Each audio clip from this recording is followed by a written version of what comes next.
Hello, Tom here again with yet another video, and today I'm going to be talking, surprise, about this. It's my BMW F800 ST, and I've now owned it for about 3 weeks. Yes, not a great amount of time, but there are some little quirky things that I thought I'd do a little video about, just because you know what it's like. You're looking for a new bike and you find something that you're not really very familiar about, or familiar with rather, and you go online and you start reading forums and you start looking for videos on YouTube, and there's stuff on there and there's loads of really great information from people who own these bikes, or whatever bike it might be that you decide to actually go and buy. But there's little quirky things that you just don't find out about until you buy the bike or you take it for a test ride or things like that. So I just thought I'd do a very quick video just talking about some of the things that I discovered about this bike after I'd bought it.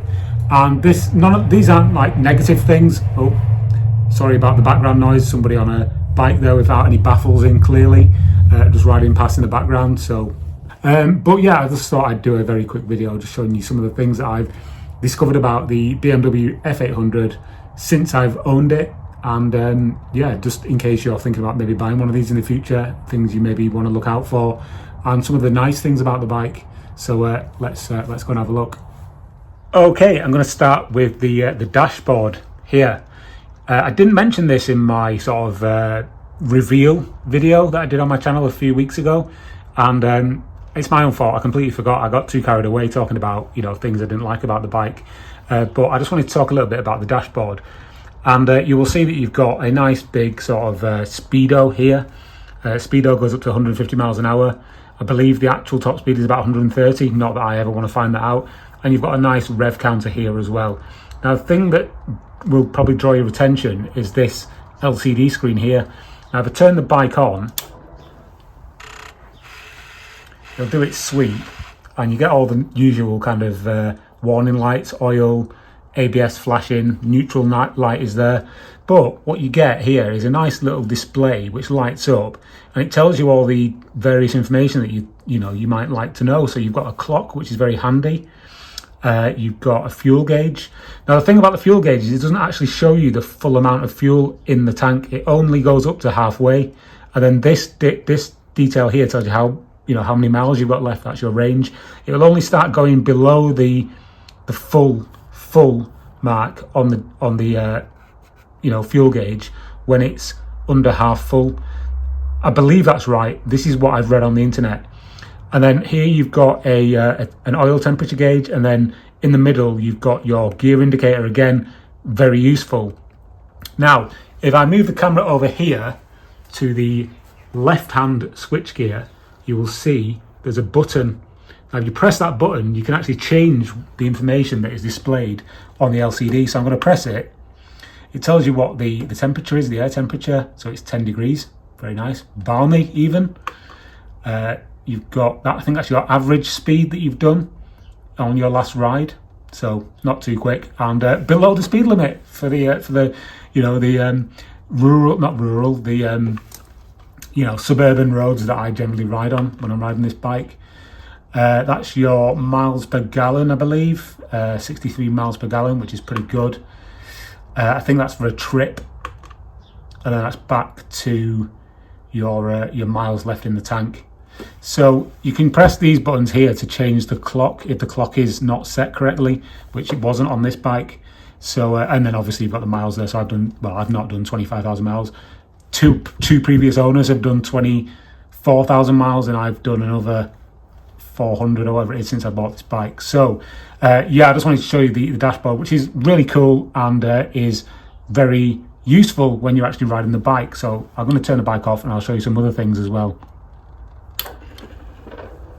Okay, we've talked about the left-hand switchgear with the nice little button that activates the screen, but on the right-hand switchgear you've got this button here, which, as you can probably tell from the rather nice design, is the heated grip control. These bikes come as standard with heated grips, which I think is a fantastic addition from BMW. But basically what you do is you press it down once and you get this little sort of notch or a dot, and that's for the low setting, and you press it again and then you get three notches or dots, and that's the high setting for the heated grips, which do work really well. I mean, I've only really used it in that setting so far because it's not been particularly cold while I've been riding, and it's been, you know, you can really feel the heat coming through the gloves. So I have no doubts that that setting is even warmer, and yeah, it's just a really nice touch to have heated grips as standard on these bikes. Now, I thought I had to mention this because I've shown it in some of the other shots prior to this, but this is basically just a little sort of fluffy thing that I bought because now that I am a BMW wanker, I thought I needed to get something to go over this reservoir, and that's all it is. And yeah, that just sits over there quite nicely to remind me as I'm riding that I am a BMW wanker now. You do also get this one, this roundel in the middle of the yoke. These aren't standard bars, which I alluded to in my last video, and because of that, the way they actually sit on the bike, they actually rise up slightly as opposed to going down slightly like the stock handlebars do, which is probably why I can't see out of my mirrors when I'm riding the bike. But that's just something I'm going to have to live with until I inevitably change the handlebars back to the stock ones. Again, another thing I mentioned in my like sort of main reveal video was that the fuel tank isn't where you would think it would be. It's actually under the seat, so people, when they see the bike, they go, oh, what's that? And you're like, oh, it's a fuel cap. And they're like, what? In fact, that happened to me the other day when somebody came round and I showed them the bike, and they were like really surprised that the fuel cap is here on the right hand side of the bike towards the rear of the bike. So yeah, you do need to get used to that, because the amount of times I've ridden up to a fuel pump and then realised, oh yeah, fuel doesn't go in here, it goes in here. I mean, you can still reach over, obviously, it's not that, you know, it's not that far to go, but it's just a bit unusual. You need to get used to that when you get one of these bikes because of the rather unorthodox placing of the fuel tank, which is under the seat.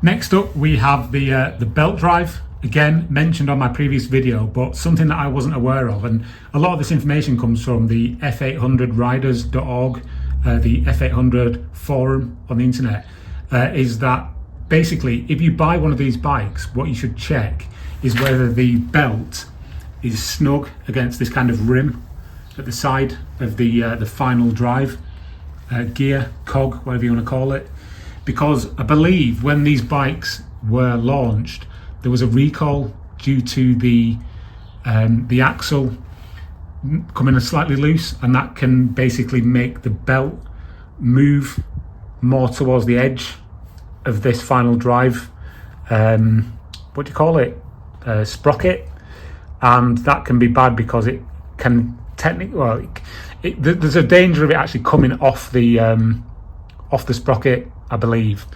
And BMW issued a recall where they would take the bikes back and change the axle, and luckily, happily, that's been done on this bike. I believe it was only the 2006 and 2007 models that had that issue.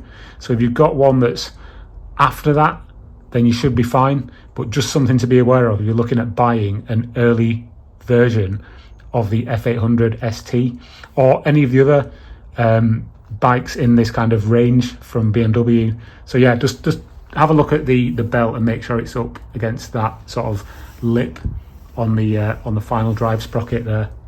And speaking of the final drive sprocket and the rear axle, check this out. It's a hole. It goes all the way through. Now you can get like sliders that go into that hole and they screw on, and it just leaves a bit of a nice kind of protective clearance should the bike go down on its side, and they kind of stick out, and they're only about £40. You can get them on the internet, and I think I might get some because I don't really want sort of birds nesting in that sort of gap there. It's the same on the front axle of the bike. Let me just show you. You can see there, it's just basically a hole that goes all the way through, and you can get similar ones when it focuses. You can get similar ones for the front. So I think I will invest in some sliders to basically block those holes up and just protect the bike in the event, touch wood, that I have a mishap. But these aren't the only holes. There's also on the swing arm. These are also completely open when the bike is new from the factory. The previous owner has actually filled these in, and I didn't realise that they'd done that prior to buying the bike. And so I bought some of these and then didn't realise that I didn't need to buy some because it had already been done. But these are just basically little plastic things that you shove into the hole just to keep stuff out of it. So that's worth knowing as well if you are looking at buying an F800. Okay, the last thing I want to talk about, and I don't want to labour the point here because I've already talked about the fact that the fuel cap is over here and this isn't actually a fuel tank, but there's actually some quite important stuff under here that you should be aware of. Now, one of them is the air filter, which is on the left hand side of the bike, and to get to that you need to take all the fairing off and all of this, and then basically it just kind of slides out. It's like a big sort of oblong shaped thing, and you just replace it. Easy job. One thing I didn't realise you could get for these bikes was like a booster plug, which I've actually already put onto my Royal Enfield when I changed the header pipes, because they're a wider diameter and you need them to basically allow the engine to run a little bit richer when it's at low revs. You can actually get the same thing for this bike, and I didn't realise that until I was looking through the paperwork just the other day, and I wondered what this little thing was down here. I don't know if you can see it hanging down. My hand's in the way, but there's a little sort of that is a temperature gauge thermometer type thing, which basically tricks the engine into running a bit richer at low revs. So whoever owned this bike before me has obviously done the homework and bought one of these and installed it quite handily. So I've just kind of tucked it up out of the way, but basically that booster plug allows the bike to run a little bit richer at low revs. And I've again looked at the BMW riders forum, and they've got great reviews. So if you do get one of these bikes, it might be worth investing in one of those. I believe they're about £125. I will put a link in the description to where you can get one from in the UK. I believe they ship all over the world, so worth looking at if you fancy having your bike run a little bit better. I'm not going to try and get it out because I can't be bothered, but yeah, there you go. That's me doing an impression of this bike. Right, I hope you found that to be of some use.